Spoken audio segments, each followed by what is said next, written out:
What is going on, ladies and gentlemen? I hope you're having a fantastic day. If you're new to the channel, my name is Parker Nierenstein and this is Vehicle Virgins. I was not planning on doing this, but while going car shopping with supercars in London and seen through glass, we bumped into one of the coolest cars I have ever seen in my entire life, and that is the Apollo IE. Now, we've got some very important people from Apollo that are kind enough to walk us through the car. They'll do a much better job than I can describing one of the most alien spaceship looking hypercars in the world.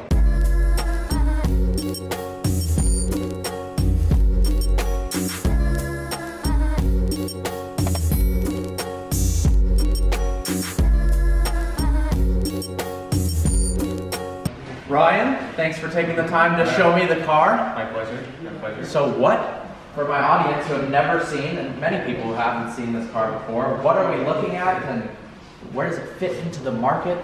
So in short, this is our new project. We started from a blank sheet of paper. And the goal behind this car was this. Our favorite days were the old GT1 days, when cars were light, nimble, quick, and simple. And so what we wanted to do with this is kind of create a car that paid homage to those days. We're very appreciative of all the cars in this segment today, but the issue is that we feel that they're so capable and there's so much power that there's almost a law of diminishing returns. You can only translate so much power to the road, and tire technology is a limitation among many other things. And the way all the manufacturers are moving towards, it's understandable, but we felt that because of our size, we're more of a boutique company, that we're able to really push the boundaries and to carry on the legacy of how we fell in love with cars from the beginning on future generations for our kids. Yep. And it's a product of passion. And we did it because we felt it needed to be done and that no one else would do it, so we did it ourselves.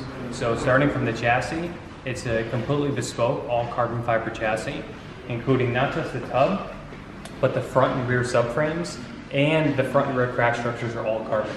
Wow. Now, all of those components together only weigh 105 kilograms. Wow, so yeah, 230 pounds approximately for it. The entire tub, crash structures, front and rear subframes, that's unbelievable. And because we created our own chassis, we were able to really create a tight packaging, which allowed our designer, Joe, to really create a very sculptural piece that was also very aerodynamically efficient.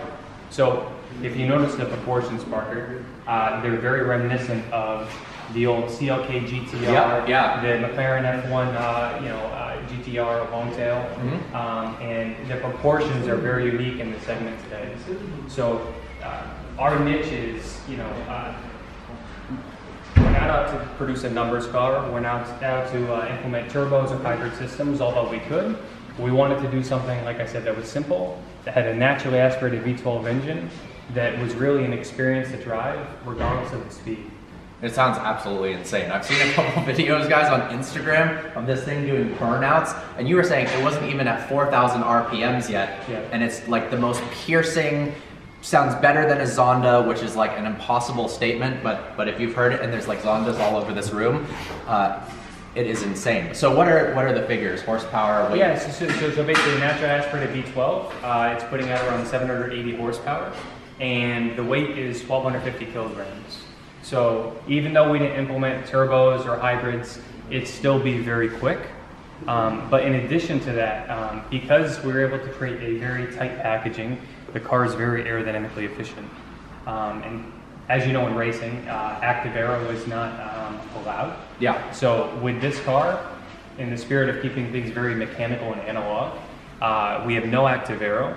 And it actually produces 1,350 kilograms of net downforce at 300 kilometers an hour, which is closer to that of a GT3 or LMP2 car. Yeah, and like 3,000 pounds of downforce. And there's other cars in this segment, that have, their marketing downforce, but this car is really in another category. Yeah. And because of actually the mechanical grip, it will be very capable on the circuit, but it's also been designed for dual purpose for both track and road use. So you can actually drive this on the road. The customers will be able to drive it. And we actually went into a lot of detail from the beginning. So we were working with the regulators during the design components of the car to make sure that certain components, even though they look extreme, can be registered in our target markets. So, for example, if you look at some of the sharpest points on the car, such as here, You may think that they may not be able to pass the regulations, but it actually meets the minimum radius requirement, which is 40 millimeters. And going through here, even down to the suspension. So it's a fully adjustable suspension. The architecture is completely bespoke, F1 inspired push rod, with Bilstein dampers that are 3 levels of adjustability. But it also has front and rear lifters for the road. Can lift 70 mils front and rear, but also a full air jack system for track use. And then literally a track car for the road. But then on top of that, you know, we actually went down to every component, because if someone's actually using this car in the circuit extensively, it will put a lot of forces through all the componentry because of the downforce that it produces. So we went so far as some of the componentry that you may not be aware of, but I'll tell you. The hubs on the car are about 10 times more expensive than any other hub on a traditional road car. They come from an Austrian specialist called Penkel. And we did that because this car was never meant to be a business model. This is meant to be a product of passion. So no costs were spared. It was to really make something that was robust, very capable, I think event to drive, but also something that would be sustainable. So this is a car that you could lap around the Nürburgring and not have to worry about having a suspension failure. And then just after 6 or 7 laps, do a splash and dash and head on back out. It's interesting you talked about the hub, because I remember in school learning about radial and axial loading on bearings and actually coming up with something that could withstand a high amount of both different loads when you got massive downforce and then I don't know how many G's in quartering. Yeah, it's capable of in excess of 2.5 G's in the quartering. That is ridiculous. That takes some serious engineering, and it's really expensive. Yeah, it is. And then additionally in the hubs, we designed them so that the car right now is fitted, it comes with 2 brake kits. So it's fitted right now with their bespoke Brembo carbon ceramics, which are 380 millimeters front and rear. But also, we've designed it so it comes with a AP Racing brake kit as well. Steel brakes, because for extensive track use, the consumables become very expensive. Yes. So for customers who want to do a lot of track use, they can basically plug and play with the AP Racing steel brake kit if they're going to do a lot of track days. And then when they want to go back on the road, they can put on the Brembo carbon ceramics. Also comes with 2 sets of wheels. As you see, the road wheels, the tires here, and then also a set of 18-inch race wheels with Michelin slicks. Awesome. Can we go around to the back? Because the back with the wing and the diffuser is like one of the craziest parts of the car, as if the front wasn't crazy enough. Another thing that speaks to this car is there are 3 different Zondas. There's a Jaguar XJ220. You don't see any of these cars, yet we were instantly drawn to the Apollo because look at this design. So can you tell me a little bit about the exhaust? I have never seen anything like that. Yeah, so as mentioned, no costs were spared. The exhaust, the shape is our signature Trident exhaust, which is representative of the brand. And it's actually 3D printed from a solid block of titanium. And the cost for just the tips of the exhaust is more than a BMW M4. Just the tips of the exhaust? Yes. Just the tips? The car actually comes with 2 exhaust systems. 2 M4s. They're both full titanium. It's actually the center section that is interchangeable. Gotcha. So we designed it to have a straight pipe system, and then for specific tracks you have noise limits, and for roads or regulations, we have another system that has 3 18-liter titanium mufflers. So is this an adjustable spoiler? It looks like it could actually cut me. That's how thin this piece of carbon fiber is. Yeah, so basically some components of the car are adjustable, but it's mechanical. So if you want to adjust it, you go in, you do it with a wrench in your hand. So it's a proper balance of old school and new school of this car, even down to the diffuser. But like I said before, the car was designed to be very simple. It's mechanical, it's old school, it's analog. That's why we implemented hydraulic power steering instead of electric power steering, because it's subjective, but we think it gives more feedback for the driver. So every detail in the car we went over, so that it fit in with the philosophy of the car. And this shark fin, is it, other than looking stylistically incredible, does it actually make a significant aerodynamic difference? Yes, it does make a difference, but we also found the balance for the car. So with aesthetics, in the aerodynamics as well. Yeah. So we could have made an even more extreme version, but we think that 1,350 kilograms of net downforce is more than enough. It's more than enough. And to be honest with you, we're only making 10 of these cars. Yeah. But we have to have a specific driver training program. Okay. Because driving a high downforce car is completely different than driving any other car in the segment. Yeah. And you Yeah. actually almost have to retrain your brain to know that it can sustain certain forces to the Sure, car, sure. but also to understand the limits and how progressive things can be. Yeah. So its characteristics are very different, which also adds to the experience. Sure. And goes back to the philosophy and the name of the car. Cool. So if you would believe this, the interior is just as insane as the exteriors. All right, so obviously the steering wheel is incredibly unique. What was the inspiration or reason to have it shaped like that? Yeah, so as I mentioned before, everything on the car is completely bespoke. And actually, interesting fact on the steering wheel, it incorporates every material that's used in the car, from Alcantara to leather to carbon to titanium. Wow. Every piece that is used in the car is incorporated on that wheel. And the spirit of it is basically to be fitting with the design of the car, but also to give you a glimpse that it's more of a crossover into like an LMP car than it is like a traditional road car. What kind of transmission does this have? I see the paddles. Yes, so it's another interesting fact. In the spirit of everything else that we've done with the car, we've integrated a 6-speed Hewland racing gearbox, which is a sequential 3 pedals, so you need the clutch to get in and out of first gear. Yeah, yeah. And then once you go through, it's just straight cut gears through. And you hear that insane whine? Yes, it's a very characteristic noise. It's maybe not for everyone, but we did it for 2 reasons. First, it adds to the emotional experience of the car, and 2, it's for durability. Because Gotcha. once you, I'm sure you know this, you get on the circuit, you do so many laps in a car with a single clutch gearbox, Yeah. or a dual clutch, they begin to overheat at time and they get finicky. So this is a gearbox that they use in the 24-hour series, and that is tested and proven.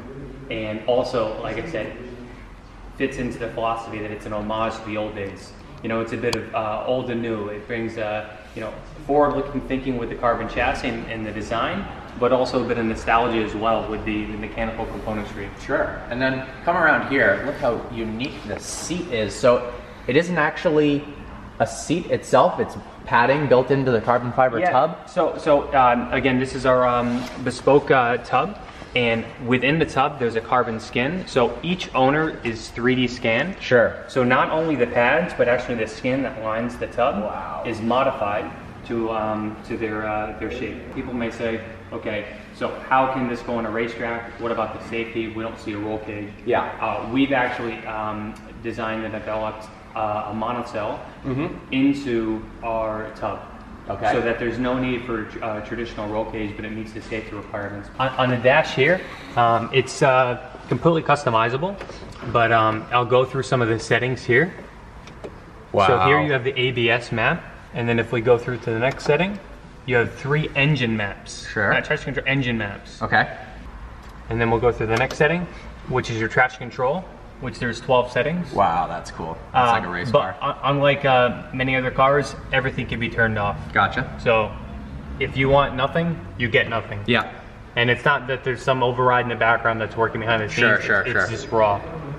And actually down here, we have the brake bias. Wow. Can I sit in it? Absolutely. I'm about to sit in the Apollo IE. Wow. That is a unique sitting position. I actually can't imagine what driving this would be like. Absolutely staggering. The steering wheel, it's nice and small in diameter, feels good in your hands. And also this. So first you get the feeling of touching the cold metal. Yeah. But also feel the engagement. No, it was yeah. Yeah. Awesome. This car is, everything is about emotion. Yeah. From the feel of the paddles, to the sound of the car, to the mechanical feeling of the steering wheel, to suspension, the downforce.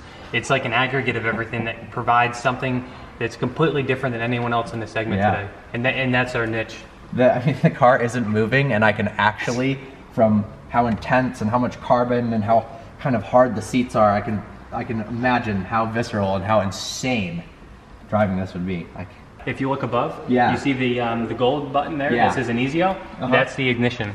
Wow. So basically, we won't go to the sequence now, but if you pull once, it initiates all systems, and you pull twice, turns over the engine. Another interesting thing in the interior is this. This is the air conditioning. That's awesome. Touch screen. But let me ask you this. Yeah. Do you see any vents? No, I do not. They're integrated into the design of the dashboard. Wow, So so the they're just... designers looked at every detail. They really thought of everything integrated in, so it's very sleek and sexy at the same time. So the air conditioning vents come in here, and then also they're hidden in between. You can look Oh, yeah. the passenger well. Yep. Wow. That's incredible. Mm-hmm. You guys are lucky. We need to set up a test drive. And this is the thumbnail. Nope. I mean, guys, that is absolutely incredible. Thank you so much for taking the time to walk through this car. It was fantastic meeting you. And I do have to ask, so this is purple carbon fiber? Yes. It's basically an ink we inject into the lacquer. Wow, okay. Yeah, so it's a 4x4 natural carbon fiber. And actually, what's very difficult about laying this carbon fiber compared to a 2x2, it's much more difficult in the curing process. Sure. And so the amount of scrap parts that we have to go through to get this car perfected is quite a lot. But like I said, this is a pure product of passion, and it didn't come at it from a business model perspective. We're doing this to do something different because it's very tough in the corporate world today when companies grow to a certain size to produce something of this caliber. So well, I think you guys have achieved that and more. Well, if you haven't heard of the Apollo IE yet, hopefully you have a better understanding of just how capable and how insane this machine really is. Thanks again. We'll do an awkward left-handed shake. My pleasure, my pleasure. I hope you guys enjoyed this video. Like always, please browse the channel and subscribe. I look forward to seeing you next video.